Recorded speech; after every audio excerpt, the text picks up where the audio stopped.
किस कारण, क्यों कहा जाता है? क्योंकि विवाह के लिए चाहे वर हो चाहे कन्या हो, यदि विवाह के हेतु शंकर भगवान के शिवलिंग के बीच वाले भाग में अशोक सुंदरी का स्थान होता है, शंकर भगवान की बेटी। पूरे जगत में मां जगत जननी पार्वती जी इस बेटी का जो जन्म है, एक बार माता पार्वती भ्रमण करते हुए नंदन वन पहुंची हैं काशी।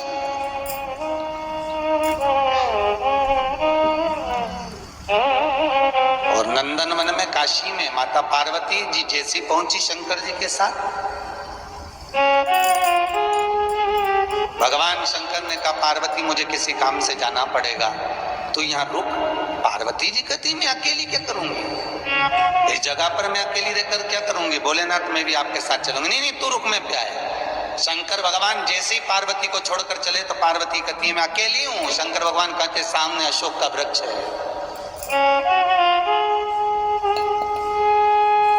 और इस वृक्ष से जो तुम मांगेगी तुझे मिल जाएगा, जो तू मांगेगी तुझे प्राप्त हो जाएगा। और माता पार्वती जी ने हाथ जोड़कर वो अशोक के वृक्ष के सामने हस्त कमल जोड़कर निवेदन करा, हे वृक्ष तुम मुझे एक बेटी प्रकट करो। अशोक के वृक्ष से कन्या प्रकट हुई जो शोक को दूर करने वाली थी, उसका नाम अशोक रखा, अशोक सुंदरी। सुंदर इतनी थी, इतनी सुंदर थी, उसकी सुंदरता का व्याख्यान करा जाए तो शास्त्र कहता है कि अशोक के वृक्ष से जब वो उत्पन्न हुई थी तब उसका कलर काला था, श्याम था,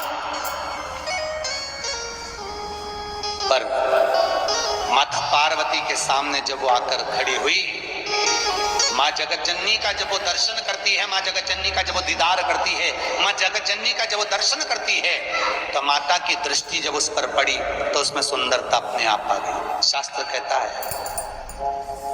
आप बाजार से साड़ी खरीद कर लाओ, भले 200 रुपए की हो, भले 200 की है, आपके घर में जो भगवान बैठे हुए हैं, आपके घर में जो शंकर बैठे हैं, जगदम्बा बैठी है, गणेश जी बैठे हैं, कार्तिकेय बैठे हैं, आपके घर में लड्डू गोपाल बैठे हैं, आपके घर में जो भी देवी देवता बैठे हैं, भले कोई भी देवता हो, जो साड़ी आप खरीद कर लाए हो उस देवता को समर्पित कर दो 5-10 मिनट के लिए,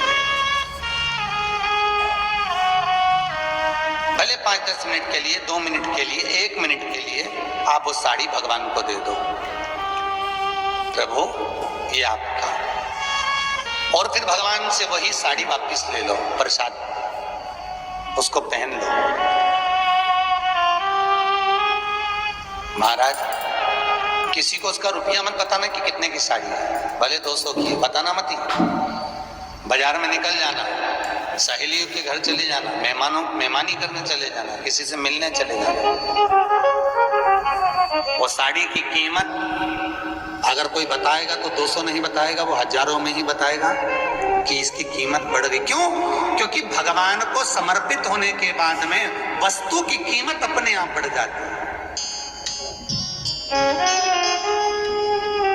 शमशान की राख लोग ले जाके गंगा जी में विसर्जन कर देते हैं, नदियों में फेंक देते हैं, कचरे में डाल देते हैं, और वही शमशान की राख मेरे शंकर पर जब चढ़ती है, भस्म मेरे शंकर पर जब रमती है, उस भस्म को निकालकर पाउच में भरकर जब दिया जाता है तो वही करोड़ों की बिक जाती है महाराज, क्योंकि शिव को लग चुकी है, शंकर को रम चुकी है।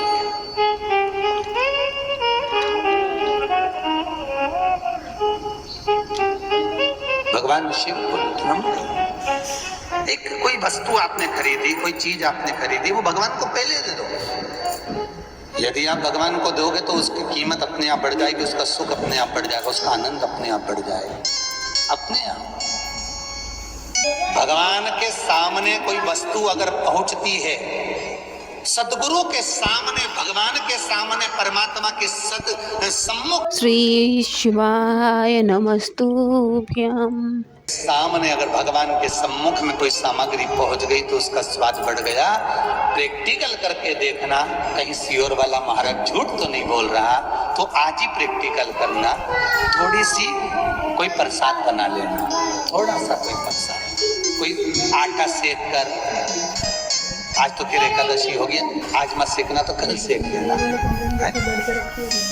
कोई आटा सेक कर शक्कर मिलाकर पंजेरी बनाना, दूध दही शहद शक्कर मिलाकर पंचामृत बनाना, एक पंजेरी और पंचामृत सत्यनारायण भगवान के सामने रख देना, एक पंजेरी और पंचामृत शंकर जी के सामने रख देना, एक पंजेरी पंचामृत किसी भगवान के सामने रख देना, एक पंजेरी पंचामृत किसी भगवान के सामने रख देना, और एक पंजेरी पंचामृत फ्रिज के ऊपर रख देना, एक पंजेरी पंचामृत के रसोई घर में पड़े रहने देना, अलमारी पे रखे रहने देना, उसको भगवान के सामने मत ले जाना। तो तुम देखोगे कि जो भगवान के सामने, सत्यनारायण के सामने, शंकर जी के सामने, तुम्हारे भगवान के सामने जो तुमने पंजेरी और पंचामृत जो बनाया है उसको खाकर देखना, उसमें स्वाद बढ़ जाएगा। और जो फ्रिज के ऊपर रखा है, अलमारी पे रखा है, रसोई घर में रखा है, उसमें स्वाद नहीं आएगा।